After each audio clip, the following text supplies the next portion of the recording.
শেখ হাসিনা দেশ ছেড়ে পালিয়েছেন, কিন্তু আওয়ামী লীগের শীর্ষ পর্যায়ের অন্য অনেক নেতাই যারা রাজনীতিটা নিয়ন্ত্রণ করতেন শেখ হাসিনার পরে, তারা কেউই এখন পর্যন্ত উল্লেখযোগ্য কেউ গ্রেপ্তার হয়নি।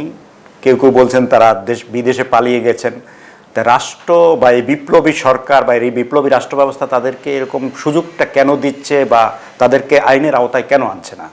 হ্যাঁ, এটা আপনার কথা আংশিক সঠিক যে তাদের একান্ত গুরুত্বপূর্ণ প্রথম সারির 2-4 জন যারা, তাদের কেউ এখনও গ্রেপ্তার হননি এবং কেউ বলছেন তারা বিদেশে চলে গেছেন, আবার কেউ সন্দেহ করছেন তারা দেশে আত্মগোপন করে আছেন। বিষয়টা এখনও ঝাপসা, ক্লিয়ার না। তবে 2-1 জন যে বিদেশে গিয়েছেন সেটা স্পষ্ট।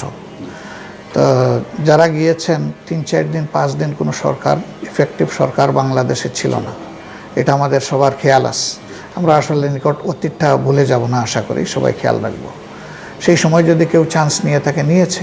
তবে এটাও আমরা দেখেছি যে ওই রকম কিছু লোক যারা অনেক জুলুম অত্যাচার মানুষের উপরে করেছেন, তাদের কাউকে কাউকে বিমান থেকেও কিন্তু বিমান কর্মচারীরা নামিয়ে নিয়ে এসে আইনশৃঙ্খলা বাহিনীর হাতে তুলে দিয়েছে, সেটাও আমরা দেখেছি। আবার কেউ কেউ সীমান্ত দিয়ে পালিয়ে যাওয়ার সময় সেখানে জনতার হাতে ধরা পড়েছেন এবং তাদেরকেও আইনশৃঙ্খলা বাহিনীর হাতে তুলে দেওয়া হয়েছে। তাদের মধ্যে 2-1 জন যে গুরুত্বপূর্ণ নাই তা না, বেশ ইনফ্লুয়েন্সিয়াল 2-1 জন আছেন, ধরা পড়েছেন। আমরা আশা করব যে অপরাধী করুক, কোন দলের এটা বড় কথা না।